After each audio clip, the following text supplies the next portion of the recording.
Welcome to Baltic World. I'm Charlene. I'm Crispin. This is our week in review. Baltic World is a premier channel where we discuss important issues facing Northern, Central and Eastern Europe. But before we begin, how are you, Crispin? I'm good.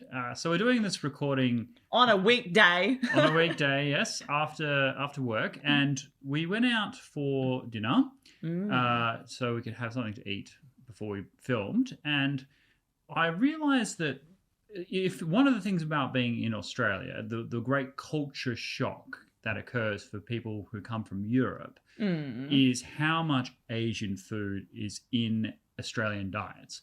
So it's not so much at breakfast time, we'll have like Mediterranean food or English food. But for lunch and dinner, Asian food is a significant proportion of what Australians will consume. Certainly we'll have more rice per capita than, say, bread. Most Australians can eat with chopsticks with great fluency.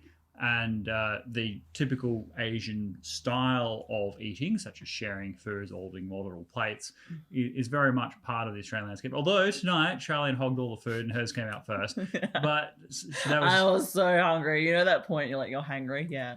I had to work a lot before this video recording. So, yeah. Charlene wanted food. I was like, I'm going to sharing.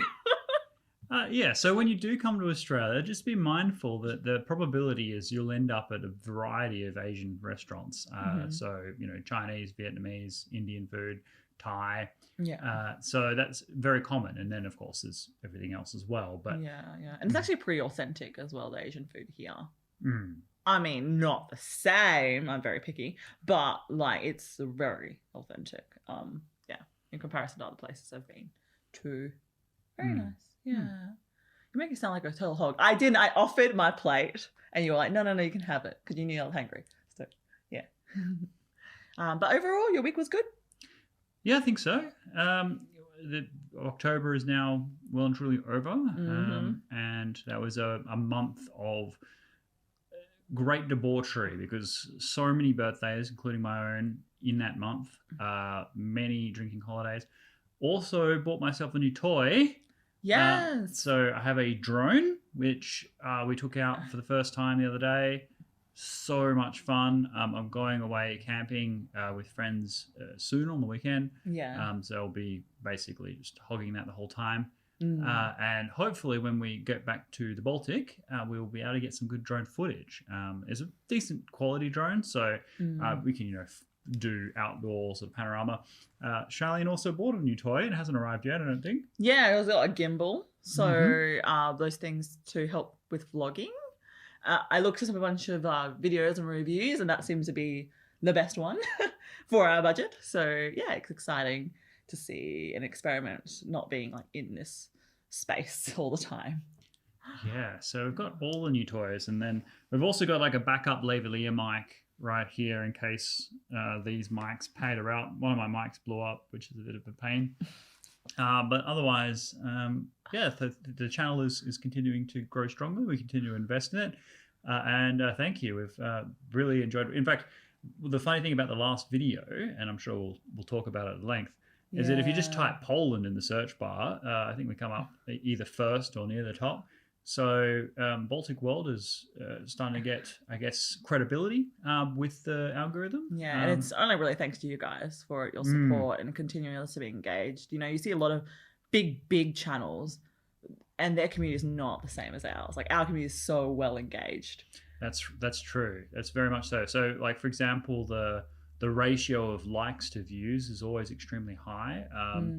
And that kind of lets YouTube know. And so, yeah, do smash the like button when you watch this because it does let YouTube know that people think it's underrated. If people, if a lot of people are liking it relative to the number of people that are watching it, that lets the algorithm know that people are really engaged with the content and that it should be propagated further. So the channel is growing really strongly and we really appreciate that. And as Charlene says, it's all thanks to your engagement. On that, someone made a comment about Patreon and wanting to support us. So first of all, thanks very much for that. Yeah, that just made my day because I was like, wow, someone actually wants to support us. Yeah, and Charlene and I haven't really discussed that comment off screen, so we're talking about it now. We did have this idea of once we had about 2,000 subs, we would start looking at that. My thinking behind that, my preliminary thinking, is that with our Patreons, I really want to give back for that contribution. So if people make contributions to us every month, I want to be able to commit to like a special video once per month just for the Patreon subscribers, focusing on issues that are, obviously what they want to talk about, but also other things as well, backwards and forwards engagement. And I want to be able to do that on a sustainable basis. Now, if we only have one or two patrons, then that becomes difficult to do.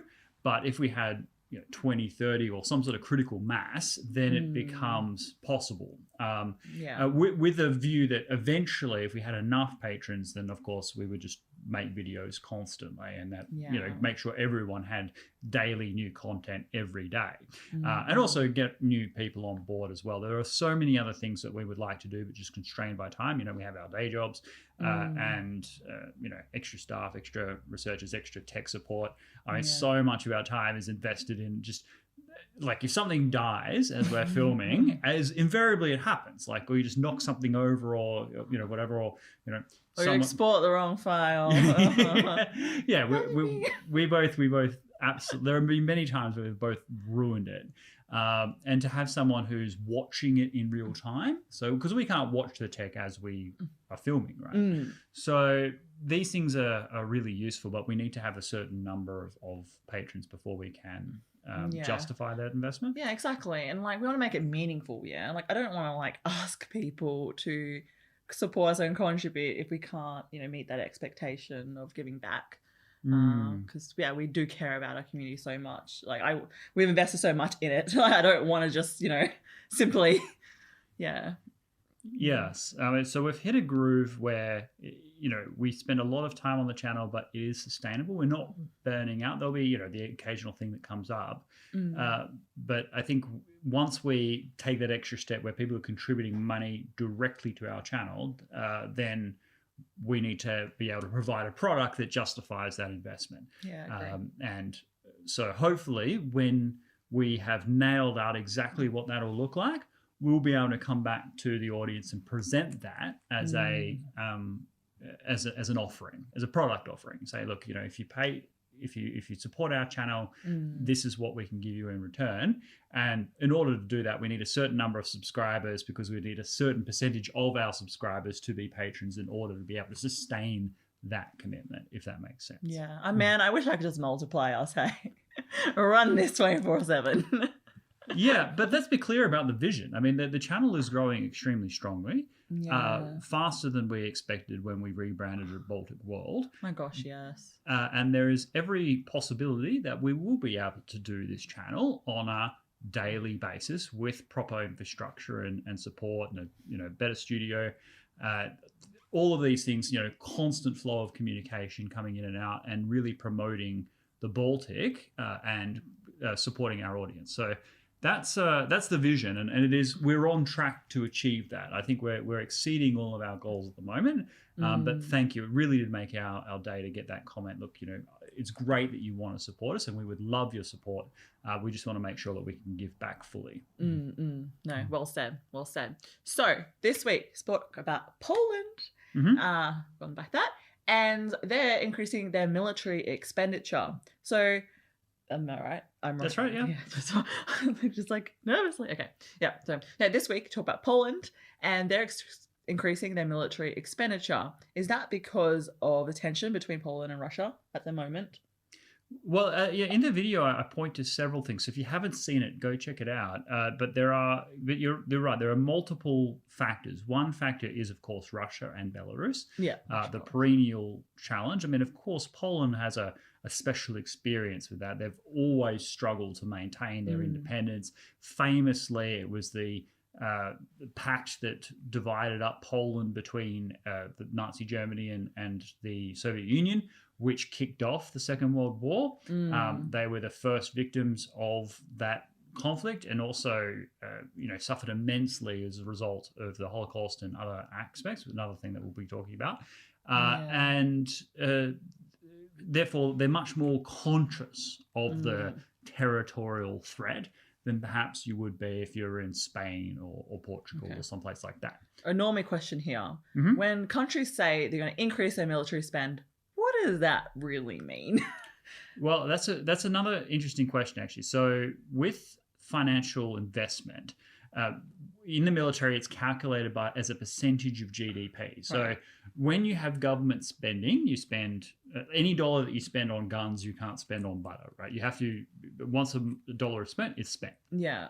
So they spend money on healthcare, on transportation, on education, on other services, and the proportion on defense. And it's the percentage of the pie, the percentage of your total GDP that you spend on defense that most people look at. And in NATO, there is a expectation, it's not a contract, but it's an expectation, and it's written down, that members of NATO will spend a minimum of 2% of GDP. That's right.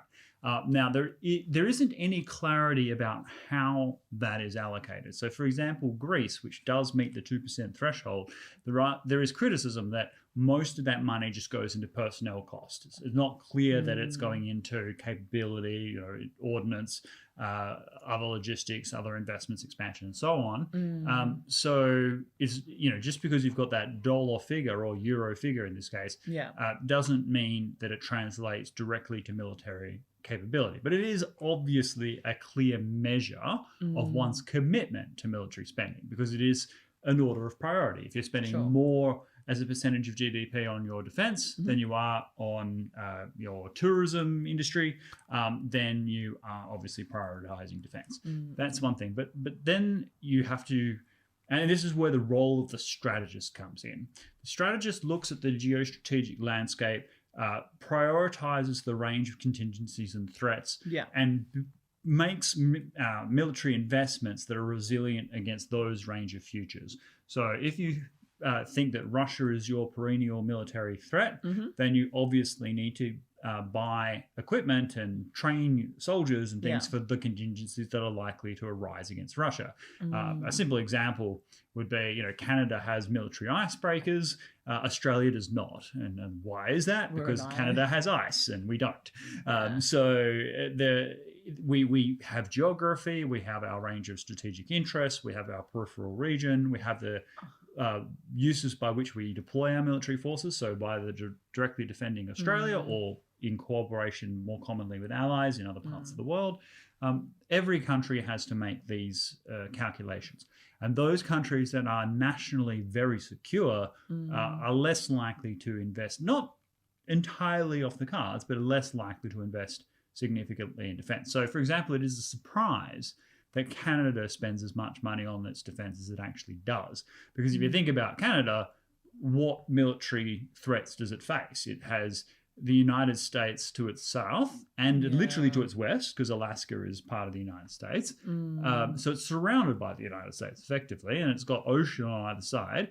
There is no threat to North America that wouldn't also threaten the United States, and the US is a massive superpower. So the fact that Canada spends any money on defense at all is kind of a surprise, but it does, because it's part of the national culture and story and part of being a nation state, whereas other countries that face imminent threats arguably do not spend sufficient amounts. So, for example, Taiwan, which more money is going into it, but it has a perennial threat from China. It should really be more like Israel, where the entire country is always on a war footing. Then you've got Japan, which spends only 1% of its GDP on its self-defense forces, and that is a product of its World War II constitution after it was defeated, and to prevent any resurgence of Imperial Japan. But now many people kind of look at it as if that's something that the Japanese hide behind to convince the Americans to commit more of their forces to supporting Japan, because Japan really should be investing more of its own national economy in defense, given the threats that it faces from China and also from Russia. I mean, this is not something that's talked about much, but in the dying days of the Second World War, when Stalin realized that the war was about to end against Japan, he suddenly declared war on Japan in like August of 1945 and seized the Kurili Islands from Japan. And so, a stronger military for Japan would be able to negotiate on a more even footing with Russia over the future of those islands, which are still in Russia's hands to this day. So, investment in military is, the dollars is one thing, the capabilities and contingencies you focus on is another.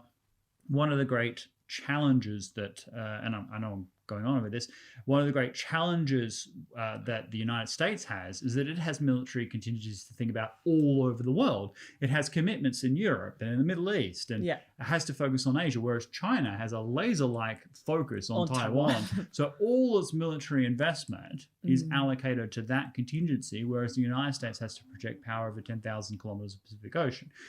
These imbalances cause trade-offs, and one of the things that I consistently go on about is people in Europe, particularly Germany and France and those sort of Western allies, have to do more to defend Europe because the United States is going to be focused elsewhere.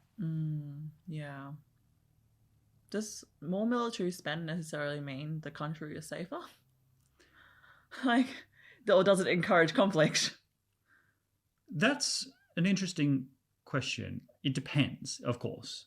So if you've got a rising power, such as China, where it's growing rapidly, its economy is growing rapidly, and even if it maintained its defense at 2% of GDP, the fact that its economy is growing large it means that its military expansion is unlike anything in history. Now, when you've got that happening, then of course the established powers and the countries around them are going to fear that country's rise. And, in the case of China specifically, it has been doing much to cause this anxiety. So seizing and militarizing the South China Sea, consistent threats over Taiwan and the invasion of its airspace. Taking it Hong Kong. Hong Kong, great example. So that means that it does inspire a reaction from those around them. So military spending does not happen in a vacuum. Same is true for nuclear proliferation. The fact that we have nuclear weapons in the United States, China, India, Pakistan, North Korea, that all influences each other, right? Because if India, let's say, decides to massively expand its nuclear weapons, well, China has to take that into consideration. The Russians then will take that into consideration, the Americans and so on. So there's an interlocking kind of relationship with a lot of these capabilities where your capability that you invest in might be defensive, but others will perceive that as threatening. Yeah. Stupid question I'm going to ask anyway. How do they know? Obviously it's reported, but how do they actually know what the true spend is when they say proportion of GDP? Or is it an estimate? Another great question. So in the case of China, it is assumed that the investment is vastly greater than is announced in publications. One, just because of the opaque nature of the Chinese system. Two, there are a lot of capabilities that have military purposes but might be developed or used in civilian areas. So, for example, you might have military technologies being developed. In the United States, that might be a DARPA or some other clearly militarized project. It would come under military spending, whereas in China they'd say no, that's civilian use. That's even though ultimate customer is the military. So these things happen in a strange way all across the world, and there is a degree of estimate. In the European Union, there are kind of aligned rules about sorts and types of reporting. You have different audits and so forth, so it could be a bit more reliable, a bit more consistent. The United States, of course, is an open, transparent system. There are still the black operations and secret projects and things that don't get reported, but by and large, you won't have orders of magnitude more spending. You might have a bit around the edges. It is an estimate for sure, but there are certainly countries that don't spend enough. I mean, Germany definitely at the top of that list. Yeah, Germany, pull your weight. You know what really surprised me? I went to the observatory a few weeks ago. Never met so many passionate nerds about space. But they had a research center there and they talked about the role of satellites and how you don't tell people when you're going to launch your satellite, otherwise it gets shot down. So I guess espionage is huge with space and satellites, I think, then. Well, I was using my drone the other day, as I said, and it tells you how many satellites you're connected to just for tracking. And I never dropped below 16 satellites. And it went up to, 30 odd. So there was there is a lot of stuff up there. You don't see it because during the day, and then at night you have to be on a really clear sky away from the city lights, and then you'll see the satellites flying around. There are a lot of satellites, a lot of junk up there now, and a lot of new development in space weaponry. So the Soviet Union and the United States kind of agreed to limit that. There was some formal treaties, but a broader understanding that they wouldn't develop weapons to attack each other in space. Right? That all went out the window with China. Like China absolutely doesn't care about that. So they've been developing and deploying space weapons, and of course the US then has to respond. There are new AI technologies that are anti-satellite weapons. So there are both the kinetic things, so missiles, there are cyber weapons. There are just things up there that I'm sure will explode if anything happens. So I'm sure that Australia then plays a role because of how close we are to Asia.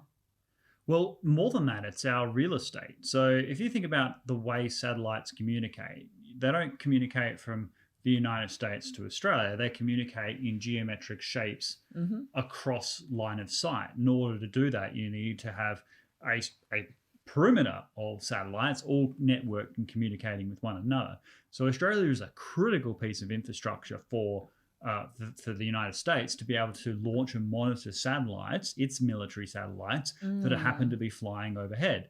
And that's where Pine Gap joint facilities, really come into play, come into their own. So Australia, before AUKUS, before this deal with the United Kingdom and the US, nuclear subs and all that, Australia's biggest thing for the alliance was its tie-in with the United States in these joint facilities, with the crowning jewel being Pine Gap. Now, during the Cold War, Pine Gap was there for missile detection.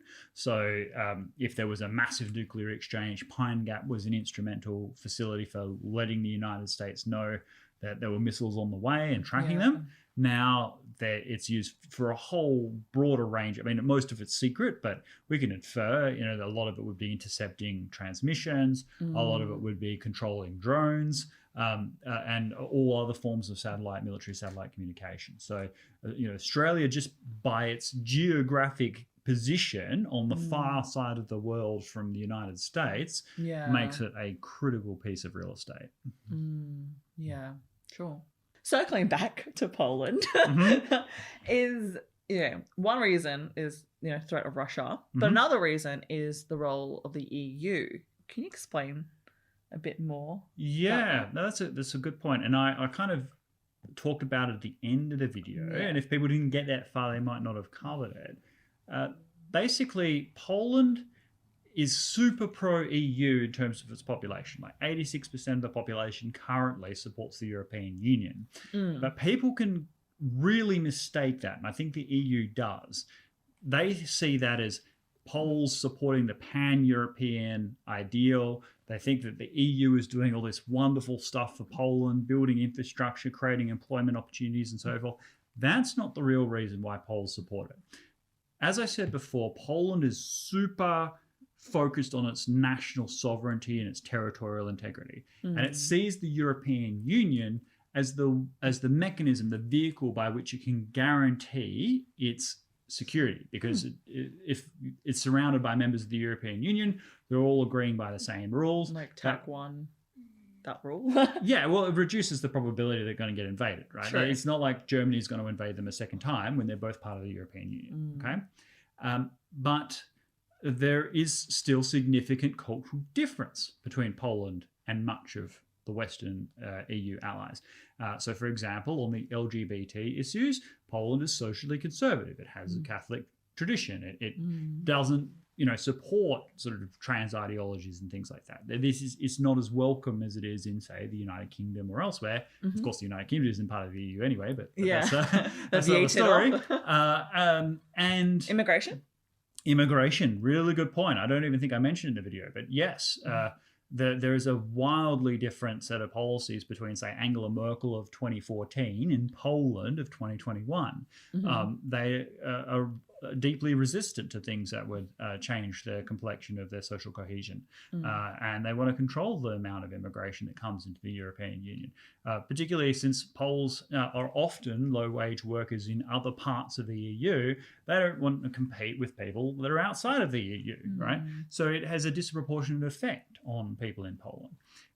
These kinds of things. Now, I know that people in this audience who watch our channel have varying degrees of immigration, and a lot of people, not a lot, but some people have said that, I'm too harsh on immigration and so on. I have no problem. This is a bit of an aside, but I have no problem with refugees. I think that what I have a problem with is irregular migration. That is, if the EU goes to refugee camps in other parts of the world, identifies people that have gone through the UNHCR process and are identified as families and they need help and they have no means of escape, then of course the EU, as Australia, as the other parts of the wealthy world, should open their hearts and bring those people to their country, provided it's clear that you have chosen who these people are, you know who they are, they've gone through the security checks, and that they can make a positive contribution to your society.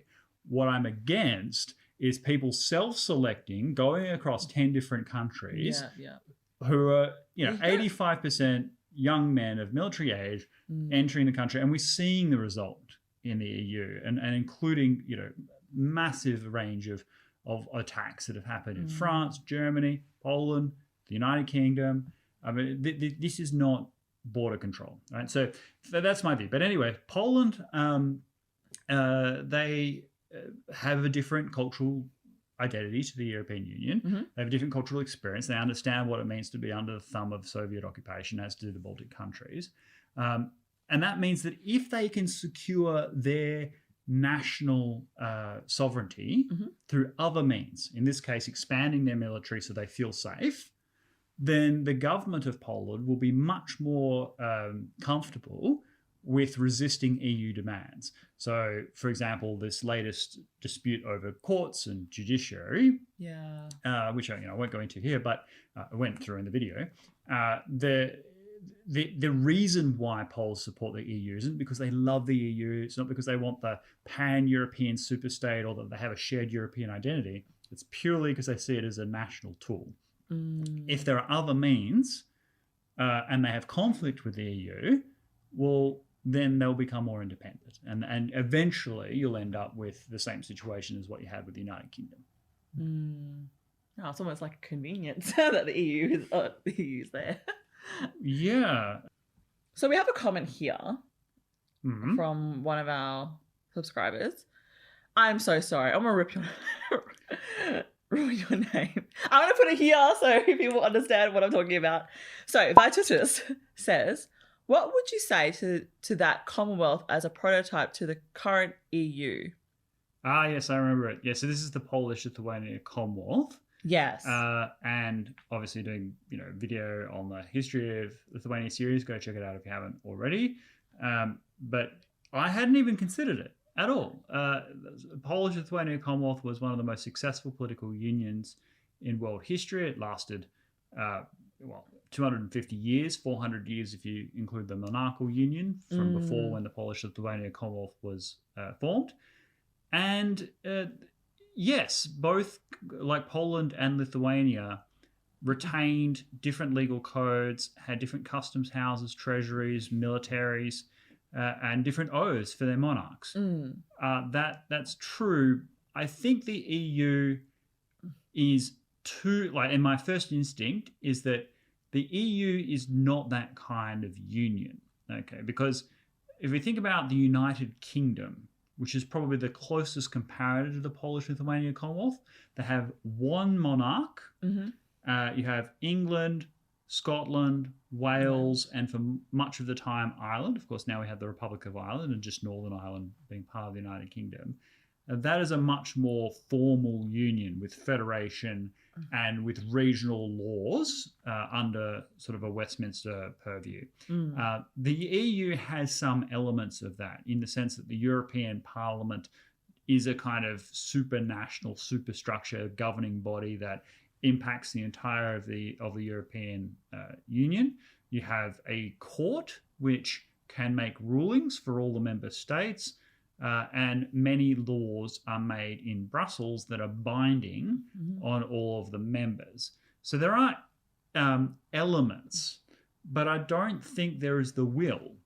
I mean, with the Polish-Lithuanian Commonwealth, 150 years before it formed, you had a union of the Grand Duke of Lithuania and the King of Poland in the one family. Yeah. And so it goes all the way down the line. It wasn't until you got to the last heir of Yagawa. That's right. I got it right. Sorry.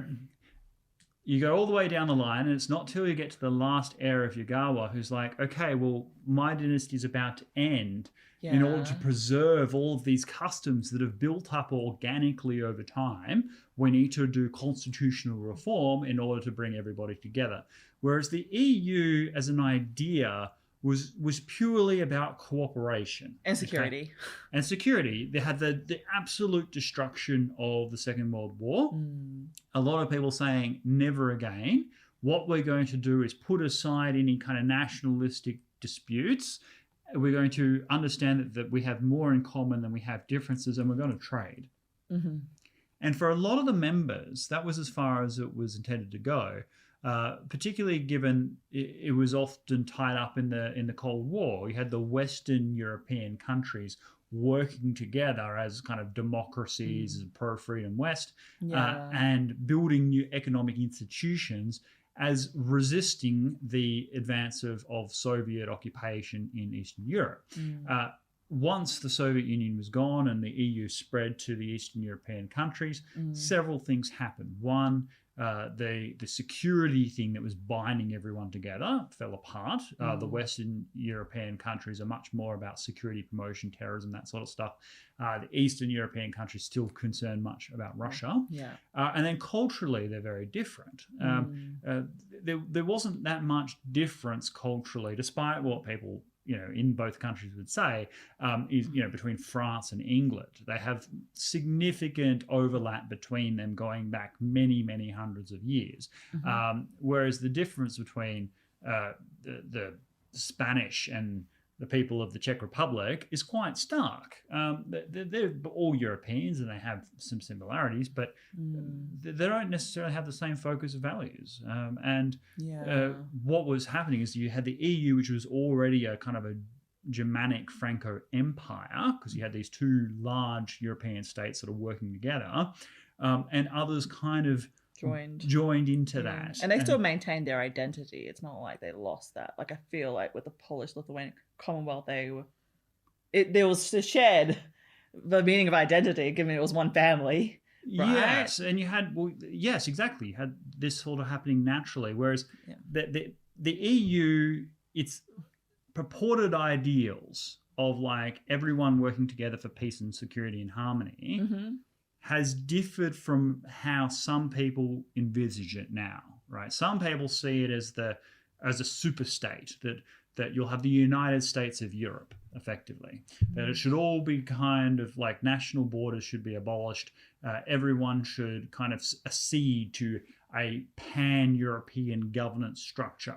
And that is something that the United Kingdom, people of the United Kingdom rejected. That's why they had the referendum. They said, we don't want to be part of some great superstructure. We think we can do better. We want the people who rule over us to be local to us and understand our interests and be representatives from among ourselves. And I think the Eastern Europeans have a similar outlook. They just have a different experience of the value of the European Union. Many people in the United Kingdom felt that it was a net negative because you had this massive influx of migration from the new EU countries in the East going to the West, driving down wages. This also the British once kind of ruled the world, right? They once had the greatest empire on earth, and so having to go to Brussels for being told what to do really irked the British. Whereas if you've got a country that's only been independent for intermittently over periods of time, and they see this as a way of guaranteeing their sovereignty, then they're going to cling to the EU in a very tight grip. But as I said before, that's not because they embrace European identity. it's because they see this as a mechanism for supporting their sovereignty. It's sovereignty that they still value.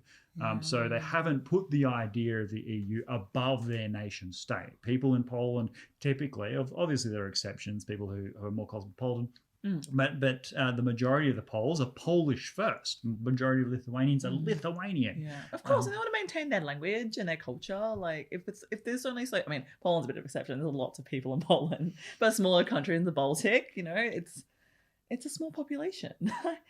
Yeah, and this is actually you've alluded to something else that's really interesting, and we haven't talked about on the channel yet, but I want to examine ethno-states, okay?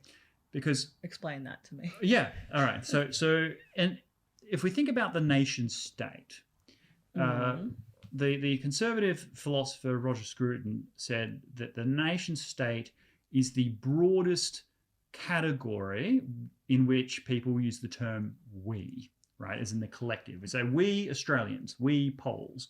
That is the highest thing. Maybe if we had aliens coming down from outer space, we might say we humans, but we haven't had that yet.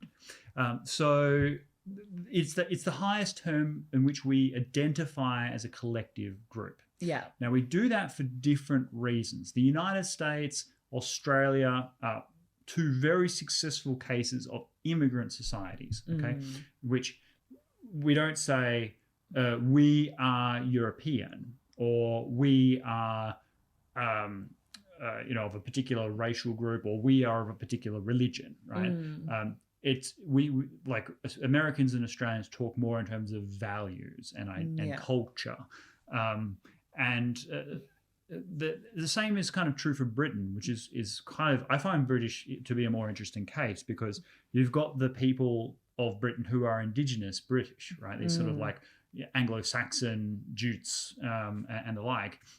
Whereas to be British, it doesn't matter. That's not dependent on your racial background. You don't have to demonstrate sort of Norman ancestry or Pictish, Northern culture or anything. You can just say, I am British because I identify with these British customs and values, irrespective of your background, whether you're from Jamaica or you're from Asia or from Europe. Yeah.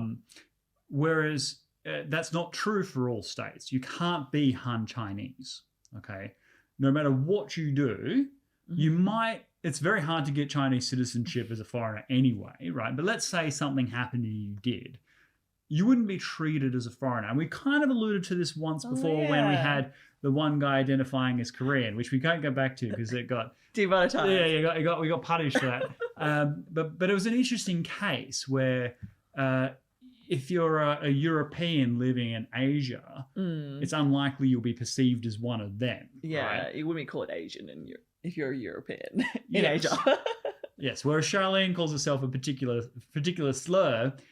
Which I'm a banana, but I'm Australian. Yes, so you might want to explain what that is. I'm yellow on the outside, white on the inside. Yeah, obviously she could say that.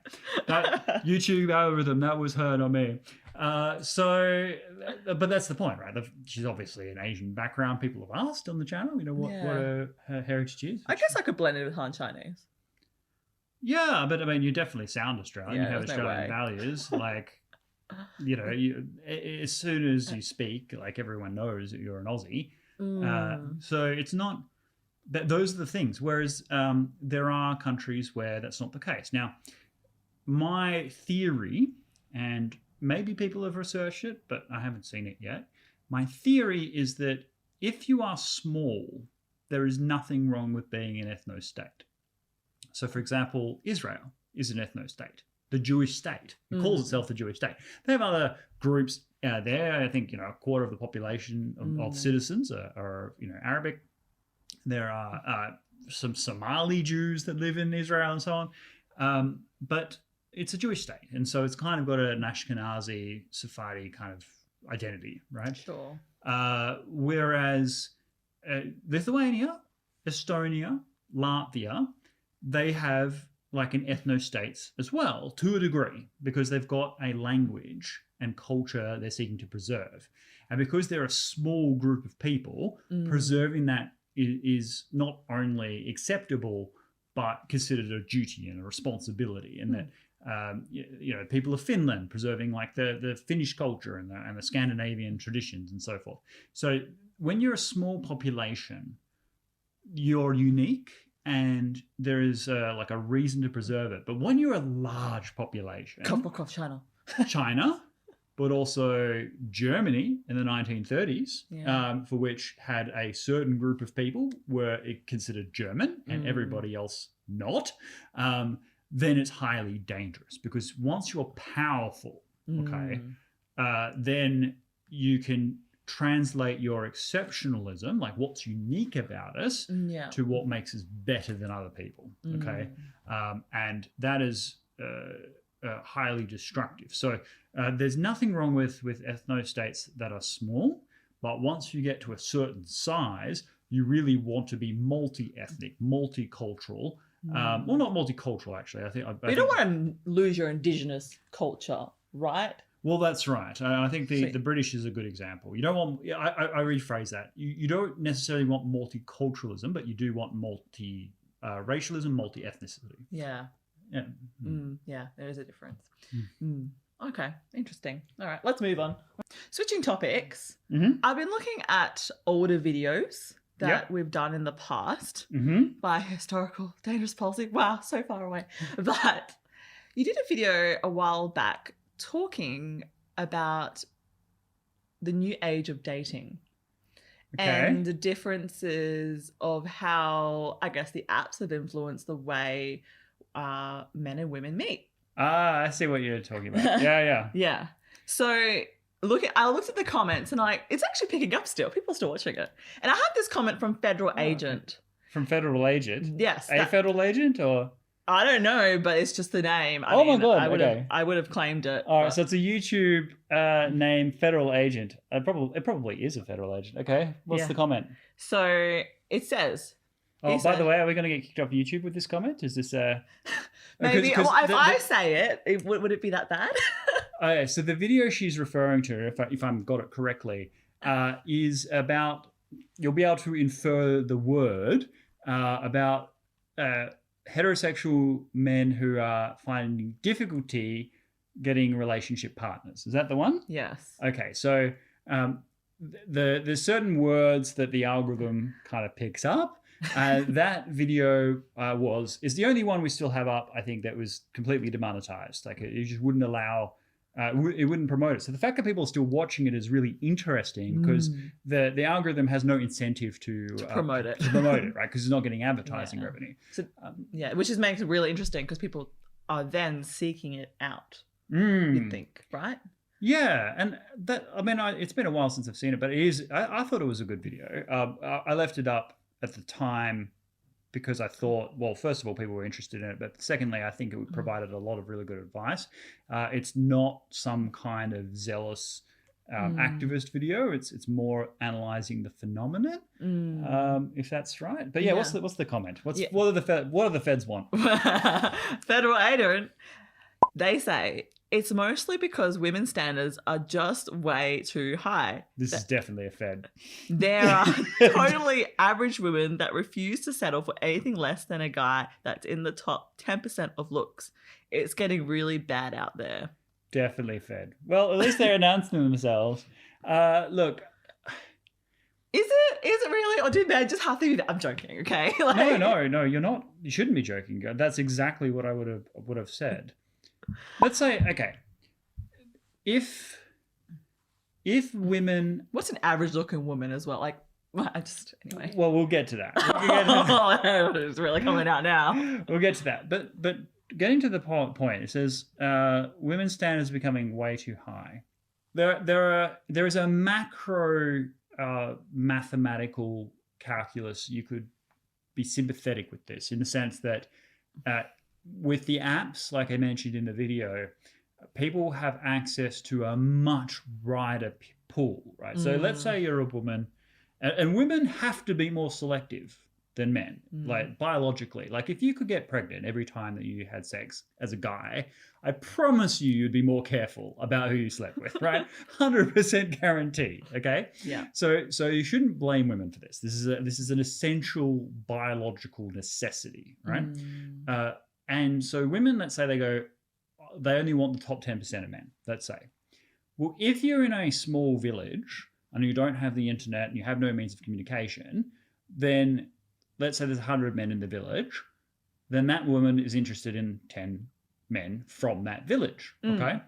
Whereas if you are living in a major city and you've got the apps and the apps connect you to 10%, well, and you swipe right on 10%, and it's far fewer than that, by the way. Women will only swipe right, let's say left and right for a few percentage points, okay? Then you're talking about a much larger pool of men missing out, and that 5-10% of men getting all of the attention, right, from all of the women. And as I said in the video, that's also harmful for women, because if you're a guy with endless choice, and biologically you have an endless renewable resource that never exhausts itself, and that sexual encounters for you are much less risky, then you're much less likely to settle down. And you'll also be more cynical as a guy about the nature of relationships and the value of monogamy and commitment and so forth. You just won't have that same value system, because that won't be your lived experience. Is that because it's too easy? Yes. No guy values anything easy. Wow. Like, that's Mum's right. Mum's advice is always right. Well, yes, and it should be the advice of men too, because men want quests, right? They want. I mean, I remember there's a wonderful couple that I know, and when they're married and all of that, but when he was courting her, she sent him to the library and said, "In 3 books, I have left 3 riddles." Didn't tell him which books they were, right? But he got clues as to the sort of books that she liked. So he went around and did research and find out the kind of books she was into. That narrowed the search down to a few thousand, okay? And then he spent the next few weeks going through page by page each of the books, finding the notes in order to find out what it is that he had to do in order to go on a date. Now, I'm not suggesting that this is, a one size fits all, but I tell you what, that demonstrated multiple things to both people. One, to her, that he was really serious, right? Yeah, like commitment, dedication, value, right? Yeah. And for him, he was working for something, right? Like, there was no guarantee of the outcome. It wasn't clear that he was ever going to succeed, but it was worth the effort. And that reminded him that he actually really wanted this. So these kinds of things, that's why we have these stories. That's why we have these grand fairy tales of it's not about patriarchy, misogyny, and all of this. This is something that both people want. And these things are just, we're losing that with the monotony of the apps, with the kind of formulaic approach to relationships. Now, I would have thought algorithms would have helped us. Well, that was the dream, right? There was this idea, and look, it's intuitive and it's logical. The idea was that we only have a certain number of dating years, okay? There is no guarantee that we will find the best person suitable to us in that time period, in that window.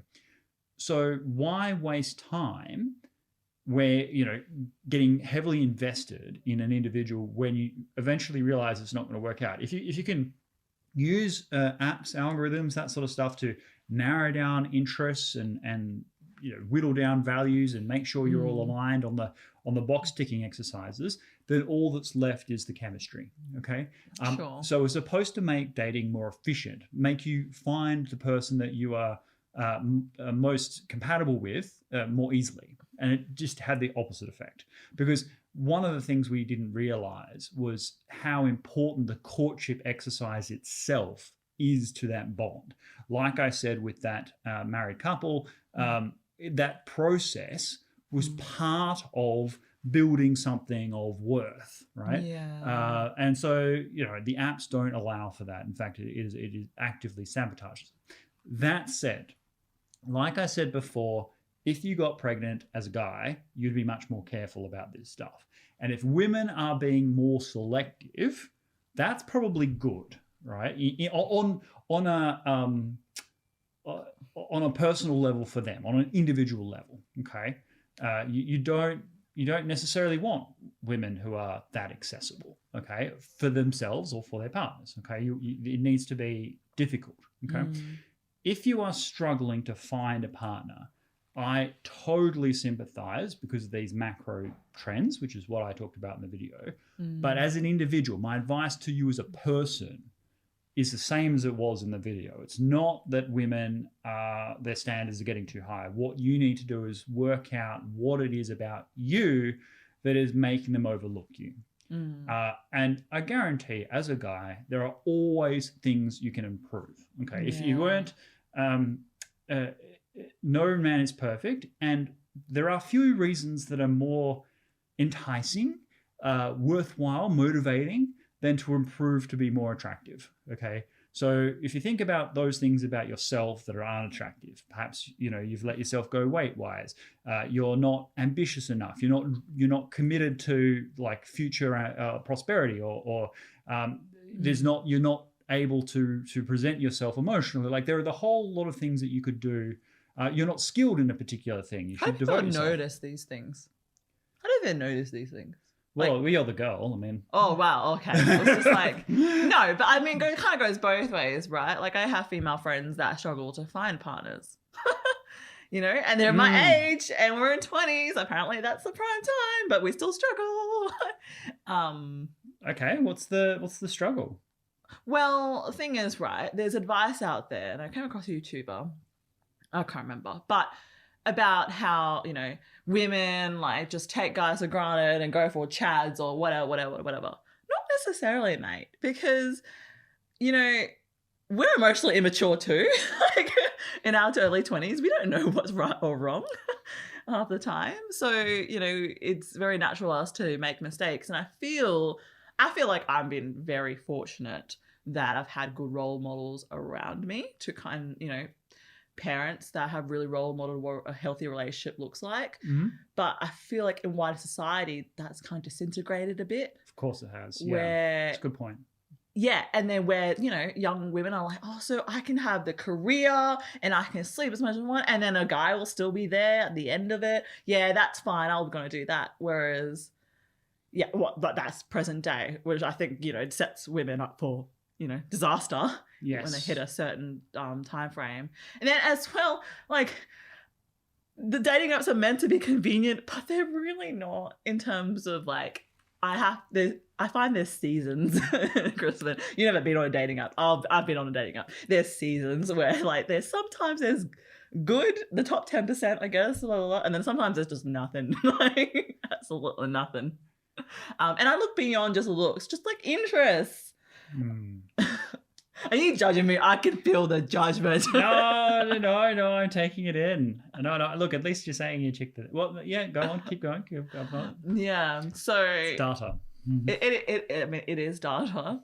But yeah, like, and I think it goes both ways. I think, men and women it's an opportunity just to be better. If you want to attract somebody, you need to be someone attractive. Essentially, like be the person you want to date. Very, very sound. Yeah. So, yeah.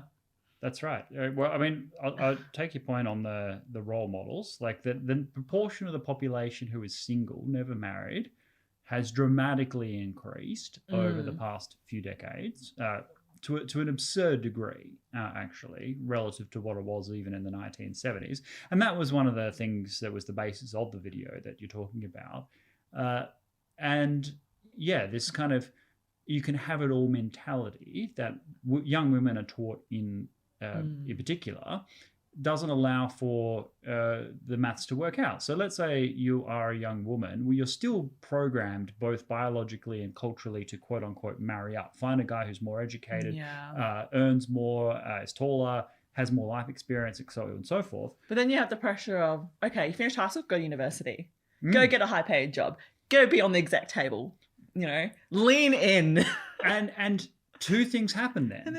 You're good point. Yeah, go on. And then there's sacrifices that you have to make in order to that. So you delay it. You delay, finding a partner because that's not on your priority list. You don't even think about it. And to the point that, it could be too late. Oh, definitely. I mean, that is the demographic crisis of today. So the video that I did was about the social crisis. Was that there is a demographic time bomb, and that is exactly as you say, women delaying having babies for far too long. particularly those that are highly educated. And what you're saying is borne out by a disturbing amount of data. So once you get to a certain education level, like tertiary degree or above, there are 50% more single women at age 30 than men. 50%, right? That's crazy. And the reason for it is because highly educated, wealthy, well-to-do men are either already married by that age or dating women in their 20s, okay? They're not looking at the women who are 30, looking at their biological clock, suddenly realizing that they need to get married. Because when they're in their 20s and they're ambitious and they're good looking and they're, worldly, they have men around them all the time. They have this instinct that will just all happen at the right time until they need it to happen, in which case it's too late. And so we have this serious crisis. Now that means that these young women are thrown into a situation where they quote unquote have to marry down. And that means overcoming a whole lot of programming to find a guy who's outside of their normal pool, if you like, because none of those men are there. So this is a terrible thing for both sexes. This is not like if a young man is having difficulty finding a partner and wants one, self-improvement is the solution, right? Whereas for women who've already self-improved, who have achieved in the career and done all the things that are being told us about women's empowerment and so on, many of them, too many of them, they don't have an option to self-improve. Like that's not the answer. Like a guy can make changes to make himself more attractive. Look at the way he dresses, get advice from your female friends, but women don't have that option. This might be a weird question, but like, do guys even care about how much a woman makes? Well, it's, is that even in the attractiveness calculation? Okay. Like if you want to be married. No. If you've asked this, the great question, fantastic question, because the fact that you're asking it and don't already have an answer shows you how badly misled women have been over the course of the last few decades. Because all of our biological studies, all of them, not most, all, say that men do not consider status or wealth of a partner in any way when evaluating their marriageability, right? There is... I mean, I personally have dated extraordinarily wealthy people in my life, and people have absolutely nothing. And it just the predictive ability of those relationships in terms of the outcomes is almost zero. In fact, slight negative when you're dating people that are way, way wealthier than you, because you still have your own kind of masculine thing. Now, thankfully, I didn't have that in these cases because the relationship was a different character. But for most people, men want to be the husband and they want a wife, right? And if you want to be a wife, then you need to be marriageable material, right? Like guys want certain things in women to be able to depend on them for certain things. And those things are seldom related to career, to power, to influence, to status, to any of the things that women are looking at, right? And unfortunately, and if we're just getting straight biological about it, guys want fertile women, which means women who are of a certain age range. Yeah. It's a weird toss between like what I've grown up with like getting in a relationship with somebody else, because, advice from the mom is like, don't be self-reliant. Like, and make sure that you can provide for yourself if all else. Is that damaging? I don't want to say that because some people are in terrible situations. Like if you're a woman who's in let's say a violent situation, you really would want them to have a greater, more options, than dependency. Okay.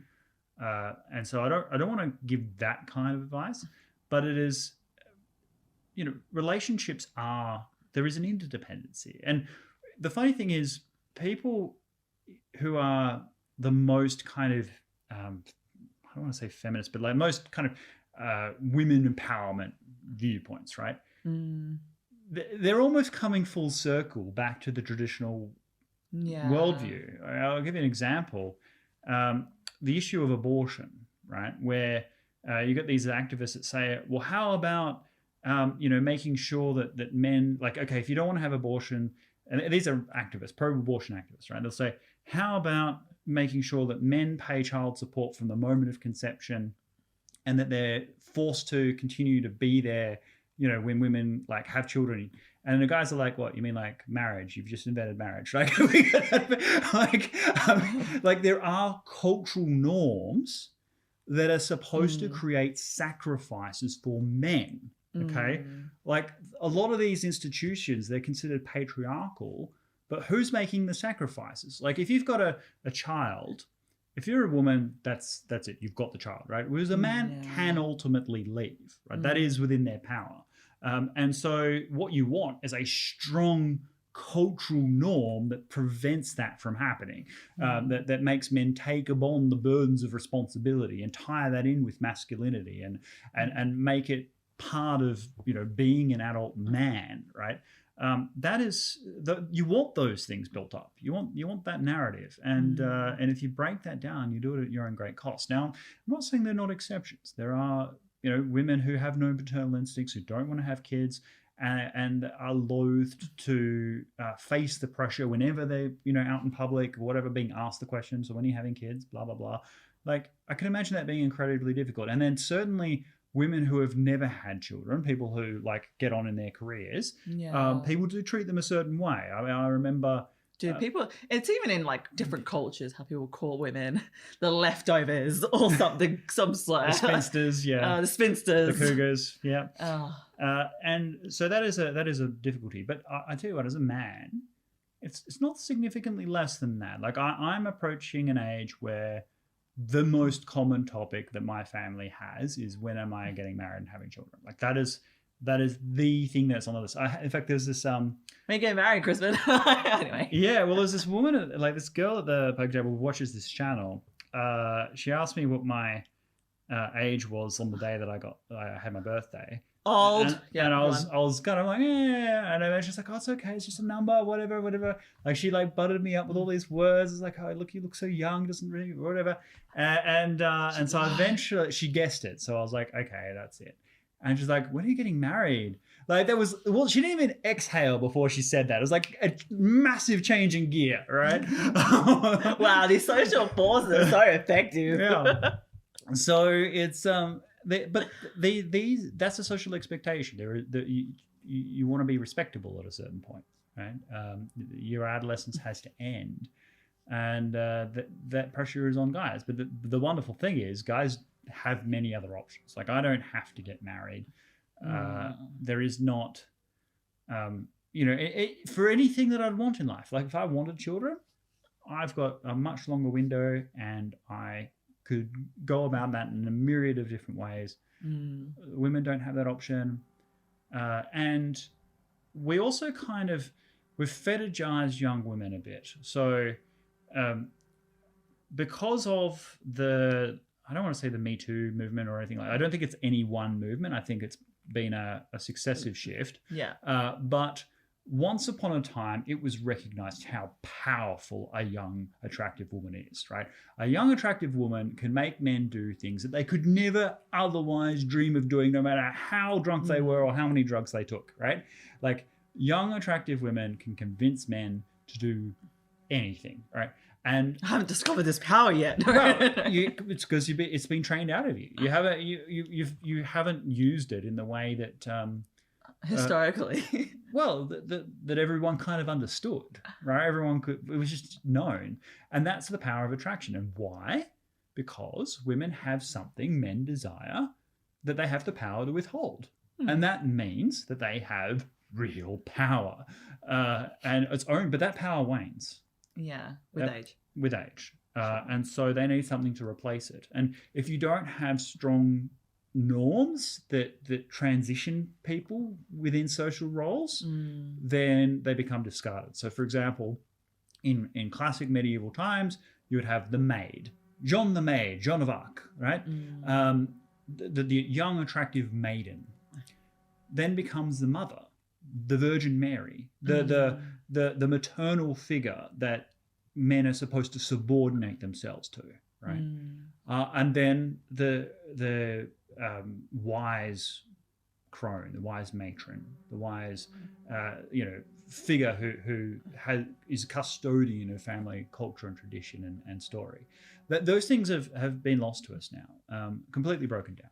You know, a woman has a certain window, and that is to make it in their career. And then when they realize that's not making them happy, which is true for the vast majority of women, and they want something else, well, they've got it's too late for them to be the maid. They're not yet the mother. Yeah, it is a tricky balance. And like, as I've been more exposed to this idea in my 20s, and having friends around me, I have that conversation openly with my closest friends. Like, look, this is the time we find a man. Like, because if you think about it, and I had to explain to them the window, and like, if this is something you really value, like, we need to consider it now. And I think that should be told out more openly and not be shameful. Like, it's honestly the truth. It's the fact of the matter. And, you know, there's one thing that everybody has, and is time. So, yeah. Okay. Well, that's, I mean, we can round up in a sec, but you said a few things there that are just worth punctuating. You said that's the truth, that's the fact of the matter. And there are people who watch this who will scream at the YouTube and say, oh, you know, the reason why we have matron and mother and all of that in the first place is because of the patriarchal system fetishizing women in these kinds of ways. And, you know, we just got to learn to respect women for their, you know, actual independence. All of what Charlene has said is things that women want, right? This isn't about other people controlling women. This is about what women want for themselves. And the truth is that most women want stable relationships. They want families. They want to be mothers. And they want those things to be valued. Yeah. Yes. And they want to be taken care of. Well, I'm going to speak for myself. I want to be taken care of. I want a man, a masculine man. And I want to get a stable relationship easy. Not hard, easy. Because I suck at dating. So I can see what the comments are going to be right now. Well, I'm going to start. Just kidding. Let's wrap it up there. Remember to like, guys. Remember to like the video. Hit like, share, subscribe. Like, share, subscribe. All right. We're getting really over time here. We are. We'll cut some things out. Yeah. We will. Anyway, any comments, any feedback, please leave it down below. Otherwise, stay safe and ciao for now.